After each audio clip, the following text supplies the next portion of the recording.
یہ جو 12 کا ذکر ایک ساتھ ہم نے کیا، جس آیہ کریمہ کی ہم نے تلاوت کی ہے اس میں خاص 12 کے عدد کا ذکر ہے، اور میں بالکل موضوع سے متصل ہوں، جو میں خود چاہ رہا ہوں کہ میں چوتھے امام ہی کی ذات اقدس پہ بات کروں، بالکل ایک لمحے کی تمہید کے بعد میں آگے مولا کے موضوع پر۔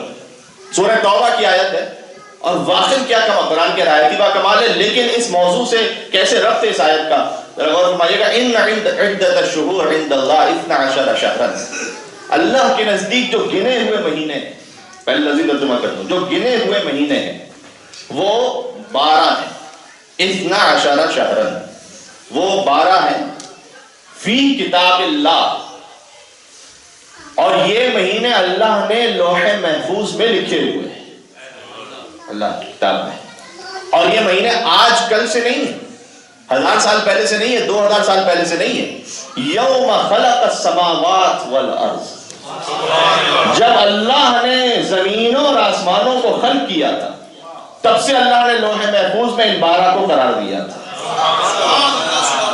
اب دیکھیں، ایک بالکل ظاہری تفسیر تو یہی ہے کہ محرم، صفر، ربیع الاول، ربیع الاخر، جمادی الاول، جمادی الاخر، رجب، شعبان، رمضان، شوال، ذی القعدہ، ذی الحج،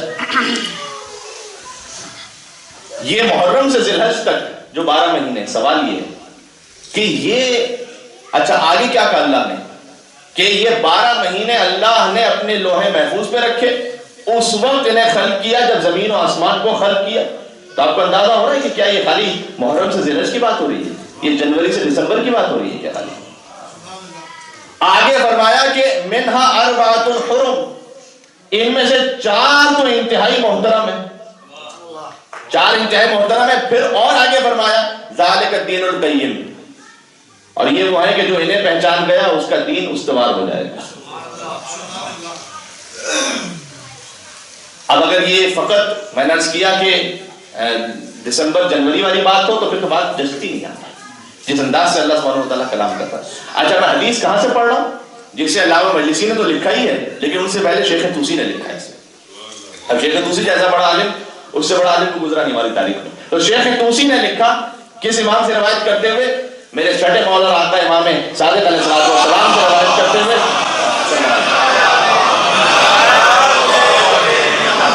انہوں نے یہ لکھا کہ 2-3 روایتیں، اس میں ایک روایت ہے داؤد رقی کی، کہ داؤد رقی سے امام نے خود سوال کیا، کہا کہ اے داؤد اتدری متی خلق اللہ تبارک و تعالی هذه الشهور، کیا تجھے پتا ہے کہ اللہ سبحانہ و تعالیٰ نے جن 12 مہینوں کو خلق کیا؟ تو اللہ یہ کہہ رہا ہے کہ جب ہم نے زمین و آسمان کو خلق کیا تھا اس وقت سے یہ ہیں۔ تو بتائیں کہ یہ کب کی بات ہو رہی ہے؟ اس نے کہا کہ اے مولا، اللہ عالم ہے، اس کا رسول عالم ہے، اور آپ عالم ہیں، میں کیا جانتا؟ اور یہی ادب کا تقاضا تھا۔ تو امام نے جواب دیا سامنے سے کہ خلق اللہ قبل خلق آدم ب1000 عام، جب اللہ نے آدم کو خلق کیا تھا اس سے کم از کم 2000 سال پہلے اللہ نے ان 12 کو خلق کیا تھا۔ ٹھیک ہے، ابھی تو یہ کہا، تو یہ بات ہو رہی ہے آدم علیہ السلام کی خلقت سے 2000 سال پہلے کی، اور مجھے نہیں معلوم کہ یہ دنیا کے سال تھے آخرت کے 90 سال تھے۔ اب یہ جو اتنے ہزاروں سال پرانی بات ہو رہی ہے تو اس میں کیا ضرورت تھی محرم کی اور سفر کی اور ربیع الاول کی اور ربیع الاخر کی؟ وہاں تو جان کر کوئی جھگڑا بھی نہیں ہو سکتا تھا اس وقت تک سے، اتحاد مسائل تو وہاں اور ہمارے۔ اب ہوا یہ کہ کئی اصحاب ہیں، اس میں ایک داؤد رقی بھی ہیں اور بھی اصحاب ہیں جنہوں نے امام سوال کیا کہ مولا یہ 12 سے مراد کیا ہے؟ امام نے کہا کہ یہ ہم وہ 12 ہیں کہ اللہ نے لوح محفوظ پر جن کے نام کو آدم کی خلقت سے 2000 سال پہلے لکھ دیا تھا۔ پہلے جو وضاحت کرتا ہے کہ ہم یہ 12 ہیں، اور اس کے بعد آگے اس نے کہا کہ مولا یہ آپ اگر یہ 12 ہیں تو اس میں تو اللہ یہ کہہ رہا ہے کہ منہا اربعۃ حرم، اس میں سے 4 محترم ہیں، تو مولا یہ کیا بات ہوئی؟ جانتے ہیں 4 کون سے محترم امام نے؟ میں ایک اسی جملے سے آگے موضوع پر امام نے کہا کہ ہاں 4 ایسے ہیں جنہیں اللہ نے خاص احترام بخشا ہے، ہم 12 میں سے بھی۔ کمالا وہ 4 کون سے؟ کہا وہ 4 جن کے نام علی پر ہے۔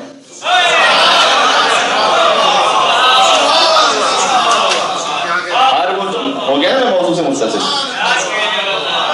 ہر وہ 4 کے جن کے نام علی ہیں، وہ جو 4 ہیں وہ اللہ نے زیادہ محترم، اس کا والا لیما، اور ایسا کیوں ہے؟ کہ اس لیے کہ اللہ نے ان 4 کے ناموں کو اپنے ناموں پر قرار دیا۔ صلوات بر محمد و آل محمد.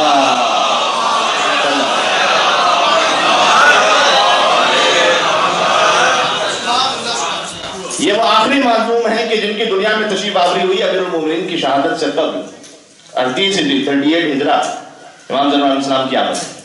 اور دو روایتوں کے اعتبار سے 15 جمادی الاول بھی جو پاکستان ہندوستان میں زیادہ معروف، اور 5 شعبان المعظم کے جو ایران اور عراق میں زیادہ معروف. تو 5 شعبان المعظم اگر آج کی ہم اعتبار سے تصور کریں 38 ہجری امیر المومنین کی جو شہادت ہے وہ 2 سال بعد تقریباً. اس لیے اب ہم مجھے جملہ کہنے کی اجازت ہے، یعنی اس علی نے شاہ نجف سے کہا کہ تو علی ہے، اور نجف والے نے اس سے کہا کہ تو علی ہے.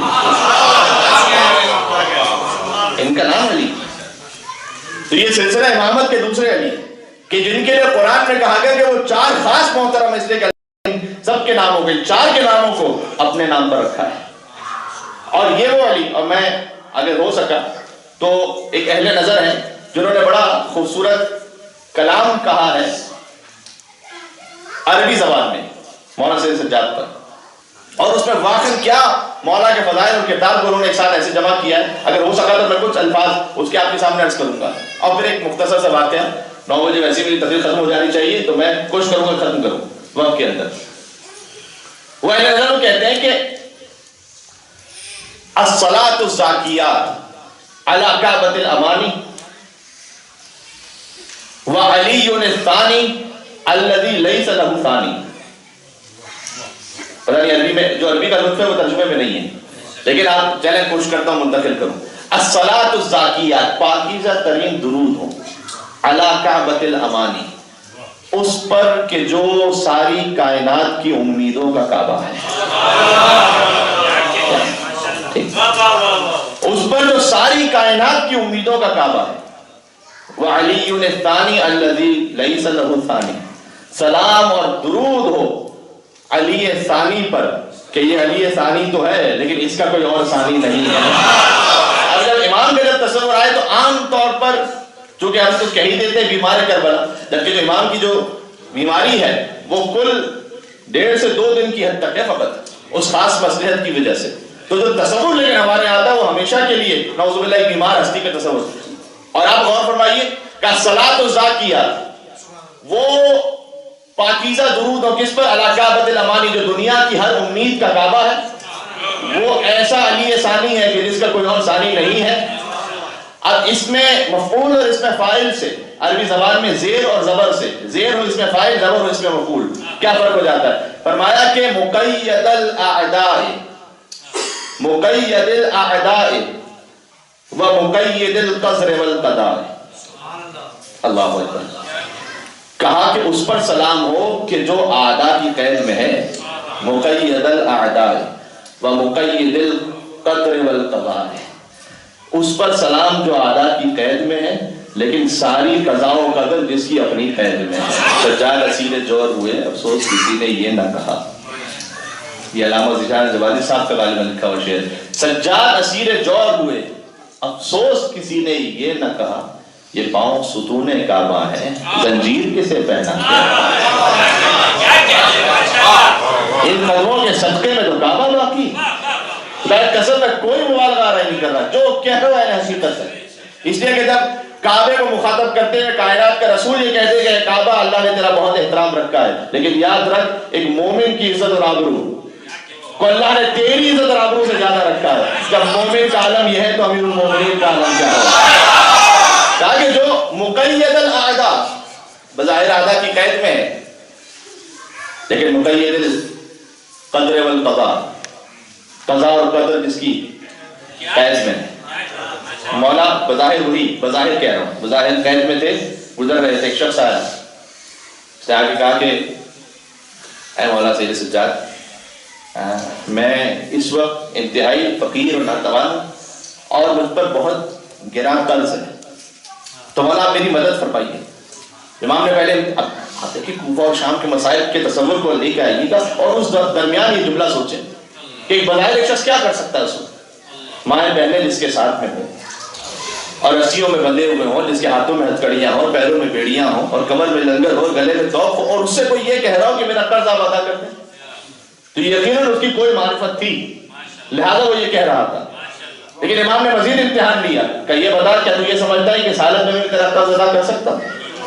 اس نے کہا مولا یہ جو زنجیریں ہیں یہ تو ظاہری ہیں، ورنہ میں تو جانتا ہوں کہ زمین و آسمان کا اختیار تیرے ہاتھوں میں موجود ہے. کبھی ایسے بھی سنے سید سجاد کو، ہمیشہ وہ بیمار والا تصور نہ لے کر آؤ، وہ جو مالک مختار ہے اس کا تصور لے کر آؤ، جس کے ہاتھ میں قضا و قدر کا اختیار ہے، وہ ہے سید سجاد کا. مولا میرا یقین ہے کہ آپ اگر چاہیں. کیا خوبصورت جملہ امام نے بیان کرنا، کریم ابن کریم کے بیٹے ہیں نا. فرمایا کہ اچھا اب جب تیری معرفت کی منزل یہ ہے تو ایسا کر جب میری سواری یہاں سے گزر جائے نا تو اسی جگہ کو کھود دینا زمین پر.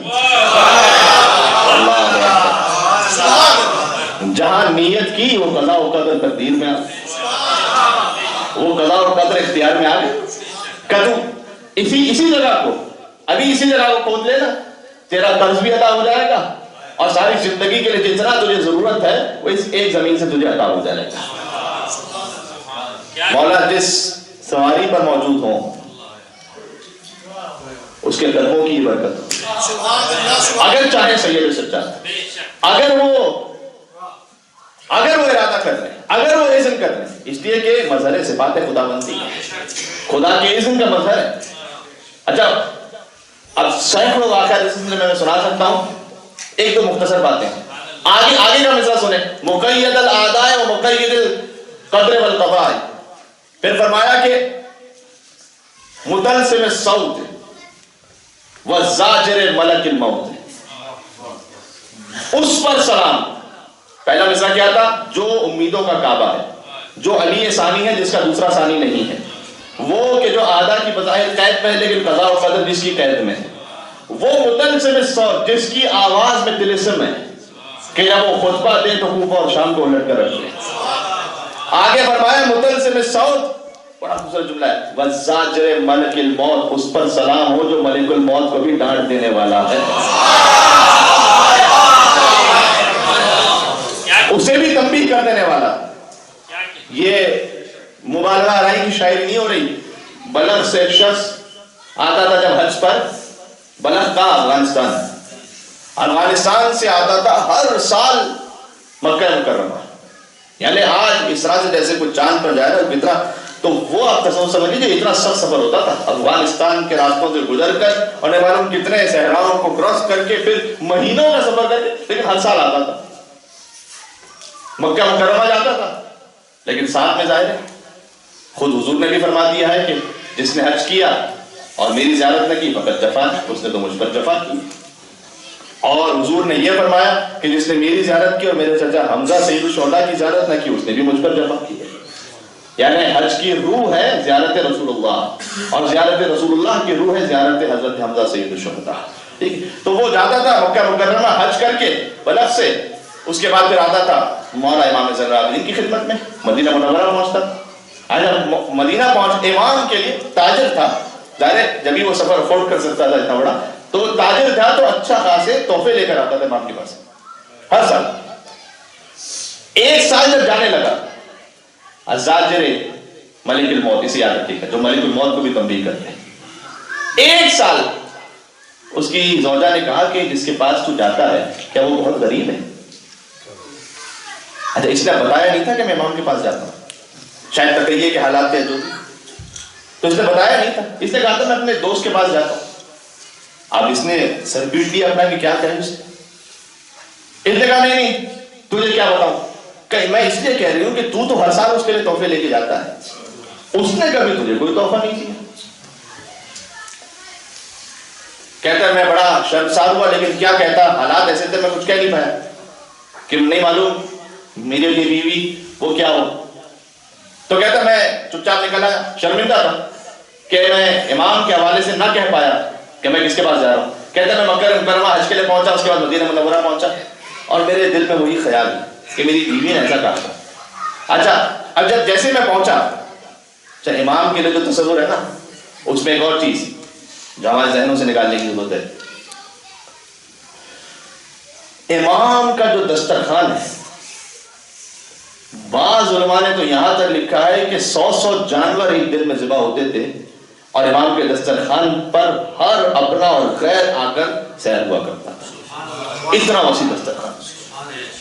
ایک تو یہ کہ امام علیہ السلام کی یہ شان کرم اور یہ قدرت اور یہ اختیار، ساتھ میں وہ تو ہے ہی کہ راتوں کو جا کر جو غریبوں اور مسکینوں کو عطا کیا کرتے تھے. وہ تو ہے وہ جو امام کی بیلنس لائف اس انداز سے ہے کہ اتنا بڑا عبادت گزار بھی تاریخ میں نہیں گزرا اور اتنا بڑا حسین کا عزادار بھی تاریخ میں نہیں گزرا کہ عبادت بھی اپنی اس معراج پر ہو اور عزاداری بھی اپنی اس معراج پر ہو. اور جب عبادت اپنی اس معراج پر ہے تو کیا حقوق الناس اس میں کوئی کمی ہوگی؟ نعوذ باللہ نہیں، وہ بھی اسی انداز سے. یہ تو البتہ مصائب کا جملہ ہے، لیکن اس میں امام کے فضائل بھی ہیں کہ اسی لیے تو اثر تھا کہ جب امام کو زہر دیا گیا تھا تو مدینہ کا ایک چھوٹا چھوٹا یتیم بچہ اپنے گھر سے باہر آ گیا تھا امام کے جنازے پر. آپ جانتے ہی اہل بیت کی تاریخ کا پہلا جنازہ تھا مولا سید سجاد کا، جو انتہائی شان اور شوکت سے اٹھا تھا. پہلا جنازہ، ورنہ رسول اللہ کے جنازے میں چند لوگ تھے. بیوی کا جنازہ تو تھا ہی رات کی تاریکی میں. علی کے جنازے پر بھی وصیت تھی کہ چھپا کے رکھا جائے، چھٹے امام کے زمانے میں وہ قبر کھلی تھی. حسن مجتبیٰ کے جنازے پر تیروں کی بارش تھی اور حسین کا جنازہ تو اٹھانے والا ہی نہیں تھا. ہے نا یہ تاریخ؟ تو کتنی شرمسار تاریخ امت کے لیے کہ پنجتن میں سے کسی کا جنازہ بھی کوئی شان و شوکت سے نہیں ہو سکا، لیکن سید سجاد کا جنازہ یہ بیمار کے گریے کا اثر تھا. 35 سال کے گریے کا اثر اور اس حقوق الناس کو جس انداز سے امام علیہ السلام نے سمجھایا ہمیں کہ جا جا کر کوئی سو رہا ہوتا تھا. ایک صحابی جب امام کے ساتھ تھے نے کہا کہ مولا یہ تو سو رہا ہے، آپ نے روٹی رکھی ہے اس کے پاس، ابھی اٹھے گا، اسے پتہ ہی نہیں کہ کون روٹی رکھی ہے. مولا بتائیے تو صحیح، آپ رکھے جگہ تو دے سے. کل اس کی خاطر رکھ رہا ہوں، لا تأخذہ سنۃ ولا نوم. کیا بات ہے امام کا کہتے ہیں، سبحان اللہ سبحان اللہ.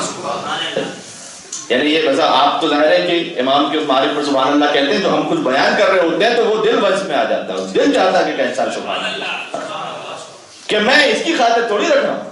کتنا بڑا پیغام ہے، کتنا بڑا پیغام. ہر خدمت کرنے والے کے لیے، ہر کمیونٹی سروس پرووائڈ کرنے والے کے لیے، ہر اس شخص کے لیے کہ جو سوشل ویلفیئر کا کام کرنا چاہتا ہے، جو دین کا کام کرنا ہے، سب سے بڑے تو دین کا کام. کوئی کچھ کہے نہ کہے، کسی کا نام آئے کہ نہ آئے، کسی نے مجھے دیکھا کہ نہیں دیکھا، پتہ نہیں تعریف کی کہ نہیں کی. ارے بھائی ہماری تو بات ہی نہیں کی، ہمارا تو نام نہیں لیا گیا. جس کا نام کوئی نہیں لیتا فاطمہ زہرا سلام اللہ علیہا کے نام پر اس کا نام ہے. تو یہ ساری باتیں جو سیرت سید سجاد الاسلام سے اخذ ہو رہی، میں اس بات کو مکمل کر لوں. وہ آیا تو دسترخوان لگا ہوا تھا امام کا، اب امام کے دسترخوان پہ بیٹھ گیا. امام بھی اس دسترخوان پر مستحب بھی ہے، آداب میں سے ہے کہ میزبان بھی خود دسترخوان پہ بیٹھے، مہمان کے ساتھ کھانا کھائے، بلکہ آخر تک میزبان کھاتا رہے. یہ ہمارے طریقہ مختلف ہے، لیکن آداب اسلامی میں سے یہی ہے تاکہ اس مہمان کو شرم و خجالت محسوس نہ ہو. تو شروع سے لے کر آخر تک میزبان جو ہے مہمان کے ساتھ بیٹھے. تو امام سجاد علیہ السلام کے ساتھ بیٹھے. جب وہ کھانا کھا چکا ہے، امام نے ختم کر لیا امام نے اپنا کام. امام نے کہا کہ ویسے تو مہمان ہے، میں تیرا میزبان ہوں. تو اصول تو یہ ہوتا ہے کہ میزبان مہمان کے ہاتھ دھلائے. ہوتا تھا نا آفتابہ لایا جاتا تھا دستخط، اس میں ہاتھ دھلوائے جاتے تھے. لیکن میں تیرا امام بھی ہوں، تو کیا تو یہ چاہتا ہے کہ تو میرے ہاتھ دھلوا لے؟ امام کو یہ نہیں چاہتے کہ کوئی خام خائی کسی کو کہیں کہ وہ میری خدمت، اس کی مصلحت ہے. وہ سوال ہے نا اس کے ذہن میں، کیا تو چاہتا ہے کہ تو میرے ہاتھ؟ اس نے تو کہا کہ مولا اس سے بڑھ کے تو کیا سعادت ہو، میں اپنے زمانے کے امام کے ہاتھ انہیں دھلوا رہا ہوں، اس خدمت کر رہا ہوں، حجت خدا کی خدمت سے بڑا مولا میری سعادت کیا ہوگی. مولا زین العابدین علیہ السلام نے اپنے ہاتھوں کو اس سے دھلوانے کے لیے آگے بڑھایا اور اس نے پانی ڈالنا شروع کیا. نیچے تشت موجود ہے، امام کے ہاتھوں سے مست ہوا. کیا بات ہے، اللہ. اچھا ایک تہائی تشت بھر گیا. امام نے کہا کہ ماں یہ کیا ہے؟ کہتا ہے ماں پانی ہے. امام نے کہا بل یاقوت احمر، پانی تھوڑی ذرا یہ دیکھ کے سرخ یاقوت ہے اس میں. کہتا ہے سرخ یاقوت، اور وہ پانی نہیں تھا، سرخ یاقوت. امام نے کہا پھر ہاتھ دھلا. ایک تہائی اور ہو گیا، اب 2 تہائی ہو گئے. امام نے کہا ماں یہ کیا ہے؟ کہتا ہے ماں پانی ہے. امام نے کہا بل زبرجد افضل، سبز زبرجد ہے، گرین ڈائمنڈ سے خاص قسم کے. اس نے کہا کہ ہاں مولا یہ تو یاقوت بھی نیچے ہیں، اس کے اوپر زرد جو سبز زبرجد ہے. امام نے کہا پھر ہاتھ دھلا. اس نے ہاتھ دھلا، پورا ہو گیا تشت. امام نے کہا وہاں کیا ہے؟ کہتا ماؤ. امام نے کہا بل در ابیض، ذرا دیکھ کے سفید موتی ہیں. جب پورا تشت بھر گیا امام نے کہا اسے اپنے ساتھ لے لے اور جا کر اپنی بیوی سے یہ کہہ دینا کہ جس کے پاس تو آتا ہے وہ غریب نہیں ہے، وہ کائنات کا غریب ہے. وہ امام کی جانب سے ہدیہ تھا، سمیٹ کے پہنچا بل. جیسے اس کی بیوی نے دیکھا کہ یہ تو لاکھوں درہم و دینار کی مالیت کا سونا اور چاندی اور ہیرے اور جواہرات، زبرجد اور یاقوت اور در ابیض. نے کہا کہ اب تجھے خبر ہوئی میں کائنات کے امام کے پاس جا رہا تھا. تو بیوی نے اسے ہاتھ جوڑ کر کہا کہ مجھے علم نہیں تھا. اب ایسا کرنا اگلے سال جب تو جائے گا نا تو مجھے ساتھ لے کر چلنا، مجھے ساتھ لے کر چلنا، یہ میری تمنا ہے، میں اپنے مولا کا دیدار کر لوں. اس نے کہا ٹھیک ہے. اگلے برس حج کا موسم آیا، پھر لے کر چلا، اپنی بیوی کو لے کر چلا. اس بار مکے سے حج کر لیا، مدینہ آ رہا تھا، راستے میں بیوی مریض ہوئی، مر گئی. اب یہ شخص اس نے غسل و کفن کا اہتمام، نماز جنازہ، تدفین وغیرہ وہیں جو کچھ امکان میں تھا وہ کر کے اب تنہا پہنچا امام کے پاس. امام کے پاس آ کے کچھ کہا نہیں اس نے. پھر دسترخوان لگا ہوا تھا، دسترخوان پہ بیٹھ گیا.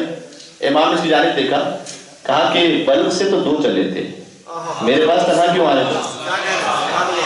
کہتا مولا وہ میں کیا کہوں آپ سے، آپ کے تو علم ہے کہ وہ میری بیوی آ رہی تھی، وہ راستے میں مریض ہو گئی اور مر گئی. امام نے کہا واپس جا کر دیکھ شاید زندہ ہو. حضرات جنہیں ملک الموت کا مطلب سمجھ میں آیا، سلام ہو اس پر جو ملک الموت کو تنبیہ کرنے والا ہے. کہ جا کر دیکھ. کہتا مولا ہو ہی نہیں سکتا، وہ تو مر گئی تھی، میں نے خود تدفین کی تھی اس کی. ابو حمزہ صومالی صاحب میں موجود تھے. کہ خبردار تجھے امام کی معرفت نہیں، یہ کون کہہ رہا ہے؟ لسان اللہ یہ کہہ رہا ہے کہ شاید زندہ ہو. اس کا شاید بھی یقین کی منزل پر ہوتا ہے. دیکھا بیوی زندہ بیٹھی ہوئی. کہتا میں تو تجھے دفنا کر گیا تھا، نہیں معلوم حسرت سے کہا یا امید سے کہا، لیکن کہا میں تجھے. اس نے کہا اب چونکہ دہشت تھا لہٰذا میں نے ایک جملہ بیچ میں کہہ دیا، آپ حضرات مسکراہٹ کے لیے، اس واقعے میں مزاج کچھ اور ہے. تو اور ہمارے اب ہوا یہ کہ اس نے کہا کہ ہاں واقعی میری روح برباد ہو چکی تھی، لیکن ایک انتہائی نورانی ہستی تشریف لے اور اس نے ملک الموت سے یہ کہا کہ میں تجھے حکم دے رہا ہوں کہ اس کی روح کو واپس پلٹا دے. لِأَنَّهَا زَائِرَتِي، اس لیے کہ یہ میری زائرہ ہے، یہ میری زیارت کے لیے بلب سے آ رہی تھی. میں نے اللہ سے دعا کی ہے کہ اس کی عمر کو 30 سال مزید بڑھا دیا جائے. کہتے ملک الموت گویا کانپتے ہوئے آیا اور اس نے روح کو واپس کر دیا. دیکھیں دعا کی قبولیت کا وقت ہے مریضوں کی شفا یابی کے لیے. یعنی جس کی ٹھوکروں میں ہو کہ وہ مردوں کو زندہ کر دے. وہی اسی بیمار کے صدقے میں 2 روزہ بیمار کے صدقے میں قیامت تک کے لیے کائنات کے ہر مریض کو شفا عطا ہو. اللہ اکبر. یہ اس 2 روزہ قربانی کا صدقہ ہے. خدا کی قسم واپس پلٹا اپنی بیوی کے ساتھ امام کی خدمت میں. امام کو ساتھ لے کر آئے، امام کے پاس لے کر اپنی بیوی کو. جیسے ہی دور سے دیکھا اس کی زوجہ نے امام کو ایک مرتبہ گری زمین پر، کہتی خدا کی قسم اسی بزرگ کو دیکھا تھا، اسی بزرگ کو دیکھا تھا کہ وہ ملک الموت کے پاس تشریف لائے، انہوں نے حکم دیا تھا. یہ ہے. پھر آگے وہ کہتا ہے شاید نور النیہ الصلاۃ الزاکیہ علی کعبۃ الامانی وعلی الثانی الذی لیس له ثانی مقید الاعداء ومقید القدر والقضاء. آگے کہتا ہے وَتَلِسْمِ الصَّوْتِ وَزَاجِرِ مَلِكِ الْمَوْتِ نُورِ النَّيَّرَيْنِ مَجْمَعِ الْبَحْرَيْنِ عَلِيِّ بْنِ الْحُسَيْنِ. وہ کہ جہاں 2 نور مل رہے ہوں، یہ جو 2 نور مل رہے ہوں اس کی تاریخ تو ہے نا اس میں. یہ جو 2 نور کیسے مل رہے ہیں؟ حسن کی بیٹی حسین کا بیٹا، یہ اس طرح اشارہ ہے. جہاں 2 نور مل رہے ہوں، جہاں 2 سمندر جمع ہو رہے ہوں، علی ابن حسین پر سلام. اس ذات کبریا صفات کے جشن میں آپ تشریف فرمائیں. برحمتك يا أرحم الراحمين وصلى الله على محمد وآله الطاهرين.